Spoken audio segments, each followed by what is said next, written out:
So the title sums up what we're doing here. The goal is to build the lightest slope style, dirt jumper, slalom, whatever you want to call it, wheel set. I'm building a set of 26-inch E6 carbon rims, profile elite hubs. We got a single speed and we got a 9-speed. We have foldable Maxxis lightweight tires. We have steel spokes, and we have these new crazy looking Berd spokes. Yes, those are spokes. I saw these spokes online, thought they were super interesting. They actually absorb bumps on mountain bikes. They're about half the weight of this steel spoke, which doesn't feel a lot, but once you add up 32 spokes, that weight really adds up. The wheels with the steel spokes are gonna be my dirt jump wheels. The wheels with my Berd spokes are gonna be on my 9-speed hub, which is going on my slope/slalom bike. Hubs aren't as important because it's the center. All that weight, you really wanna save as much weight on the outside. I like these because they're strong. I can trust the Profile Elite when I sprint on it. Yeah, we have the Maxxis ultralight tubes going in the steel wheels. We have the Tubolito super lightweight tubes going in the other ones. Maxxis ultralight tube is a 110 gram tube, which is super light. The 26 Tubolitos are 78 grams. The Tubolitos are 32 grams lighter than the Maxxis ultralights. This is them, Berd spokes. They come with everything needed. Before we get into this, let me say, there's gonna be a lot of work that goes into building this wheel set. I mean, these are like fiber spokes, so we gotta make sure everything's right. And some people might say, oh, that's too much work to save weight, which yes, it's a lot of work, but if you're a kid that's been in my coaching or you've heard me talk about training, when you get to the elite level, you're training for those 1%ers. When you go out to train, we're looking for a 1% gain, whether it's in the gym or it's at the track or on the trails. So we're saving those 1%ers per spoke.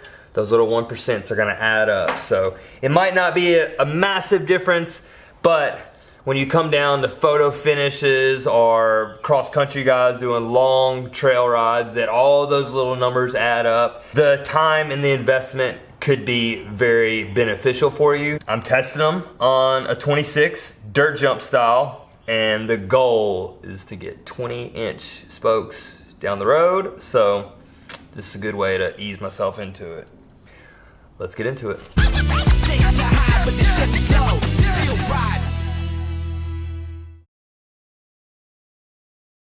Since we're gonna do the steel spokes first, we're gonna time lapse with a clock, and I'm gonna see how fast I can lace up this wheel.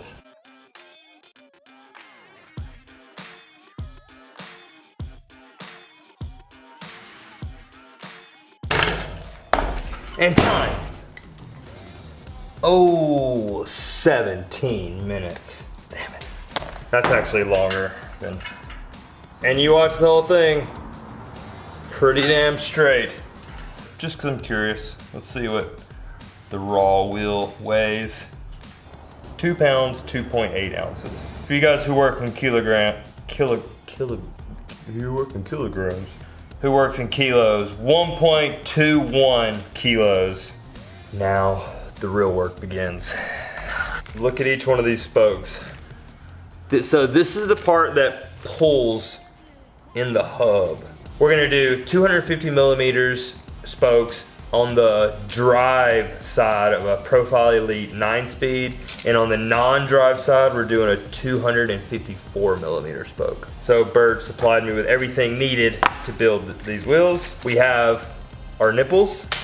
You've obviously seen our spokes, and we have 2 tool packs.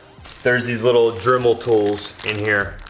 These little Dremel bits. Not making the diameter of the spoke hole bigger, but it's making the lip where it folds out, because again, this is fabric, right? So if there's any small little burrs we can't even see, it could take a chance of cutting into these spokes. So we go through, we're gonna hit every single one of these little holes and just round off the edges and make sure everything's smooth so nothing gets in the way of these spokes. We have our spoke holes bored out. We got a little custom on this. When you're drilling each and every one, the tool is spinning fast, right? So I kind of rushed, I slipped a couple times and I scratched my hub. Very little, but being a black hub with little silver scratches, it actually gave me an idea. So this is what I did. Completely scratched the whole hub. I call this my Lightning Edition Profile Elites.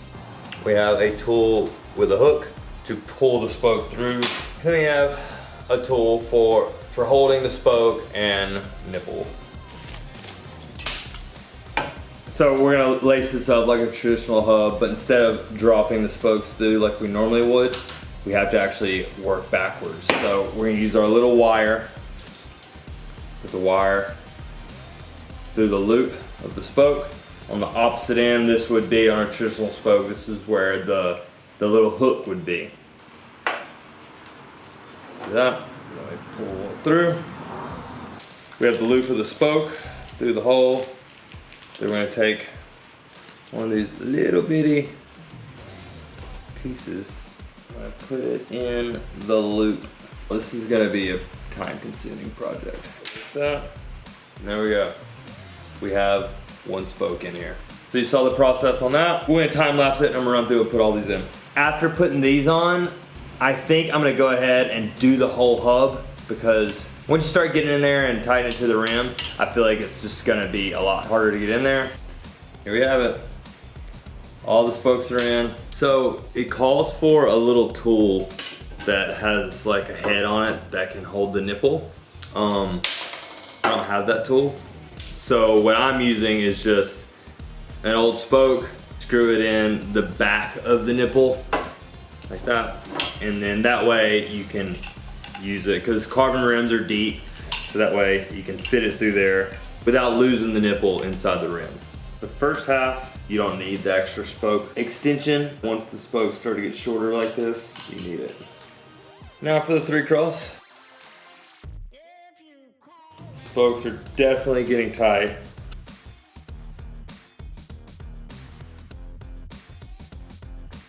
Here we have it. There's a nipple in there. 2 nipples in there, but we'll get those out later. These spokes have like a tension time of like 48 hours, so when you build these, I have to let them sit. That's why I use a few threads. I really want to make sure we got every nipple on every spoke without having to pre-stretch these spokes, because I've heard they do that, but we're doing a DIY job, so I want to be able to do it with all our tools. Since we're only a few threads in, we're gonna go through and oil every single nipple. That way we're not cranking down on dry metal against dry metal. I'm gonna go through that and then I'll add some tension to them.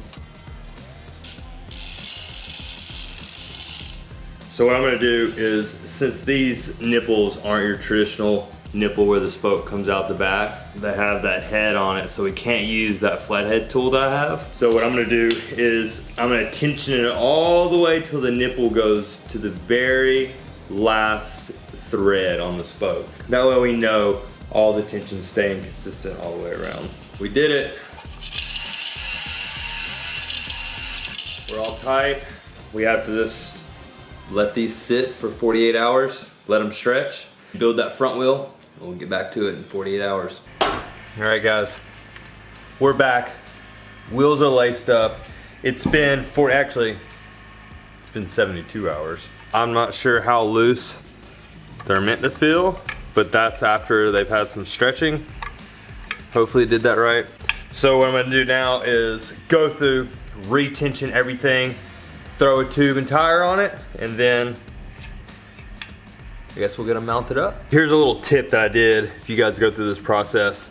This tool that holds the nipple, if you turn the nipple, you don't want the spoke to turn. And then you have this as a spoke wrench. The piece that holds the nipple goes there. So you obviously can't use a traditional spoke wrench on this. It's kind of frustrating. So what I did was just took my angle grinder and I just cut that end off, made it shorter. So when I tighten these spokes, I can actually push them through and it clears the spoke beside it. That way you can just spin a circle, because I was having to like pull it off and on. It was kind of frustrating. But also with that being said, if you have the tool that goes down and tightens the nipple from the top, I highly recommend getting that, because that would have saved me a lot of time as well. I'm gonna get these tensioned up and then start mounting everything.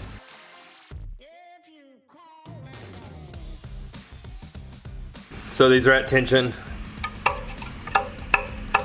It's the only way I really know how to truly hear it, because they're so much different than a steel or a tie spoke.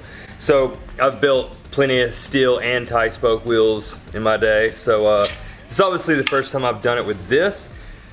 I don't know what actual tension these spokes call for. I know there's a spec, but at the end of the day, I wanted this to be a true at-home DIY build. So I tension them as if they're a normal steel or tie spoke. I was smart about it. I oil every one of my nipples. So all my threads have a little oil in them, so they're gonna spin a little smoother. But be smart about it. You're not gonna go crank down on anything, a stem bolt or any smaller bolts. You would never take a chance of snapping them or stripping them out.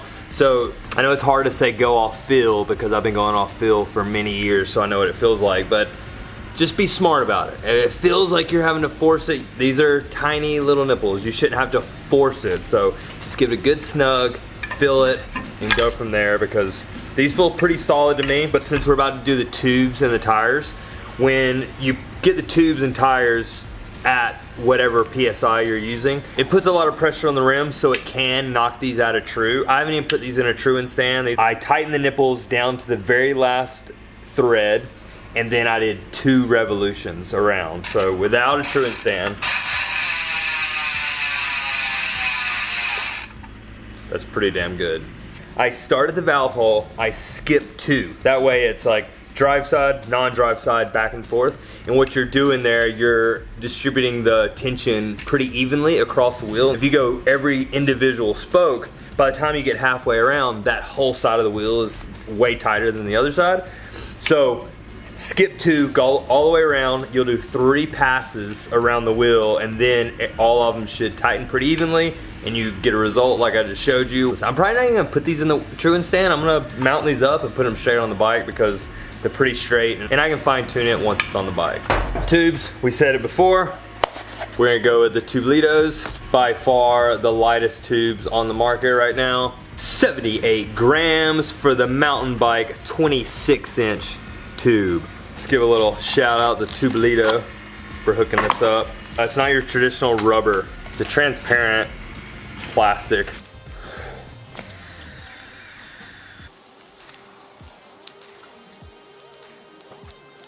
What is this? What was that? God, look weird just then. Nothing too crazy. It's just super light material, lightweight. We do it for performance people. This is way easier than I expected it to be. It was just kind of time consuming at the beginning, putting in every spoke and then putting all these little nipples on each little loop, but how cool that wheel looks. I don't know, maybe it looks like a normal wheel that has white spokes, but I am super stoked on how that turned out. All right, so wheel number 1, same tire, same rim, Maxxis ultralight tube, steel spokes, Profile Elite front hub. 1.7 kilos, pounds, that is 3 pounds, 12 ounces. Same Maxxis tire, Tubelito tube, same rim, Berd spokes, exact same hub. 1.47 kilos, 3 pounds, 4 ounces. That's half a pound. Between both wheels, you just took a pound off your bike. That's a big savings on a bicycle, especially around your wheels for the rotational weight. You don't want to have, you got big heavy wheels. It's gonna be harder to get your bike and accelerate your bike. So yeah, that's actually really good. We just saved a full pound off those wheels. All right, let's mount them up, see how they look. Here it is. Those wheels look tough. I've said it before. I've always loved this bike. This is by far the coolest bike I have in my garage, and it just got way cooler. It looks so good. I first look at this with the fat tires, the big fat rims. It looks like one of those kid 24-inch dirt jumpers, but I swear it's a 26. It just looks so little. I have a few more things to dial in, really get this bike set and ready.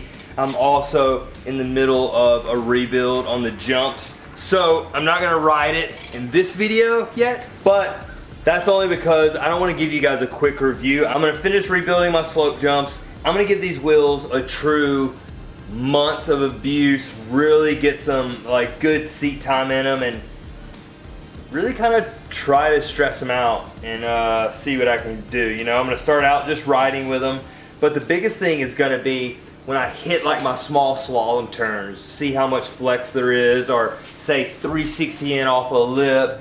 Those are those moments that you're really pushing into the wheels and you're really going to feel the most flex. So bear with me, give me a couple weeks to properly test these things, and I'm going to get back to you with a full review and really let you know what I think about the Berd Spokes. In riding conditions, my Haro thread slope with my new 26-inch Berd Spokes. I hope you learned something. If you're looking to up your performance gain and fine-tune all those little 1%ers on the bike, then check them out. Berd Spokes, pretty cool.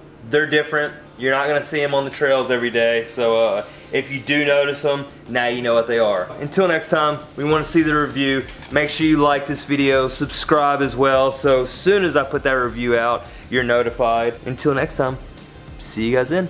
Peace.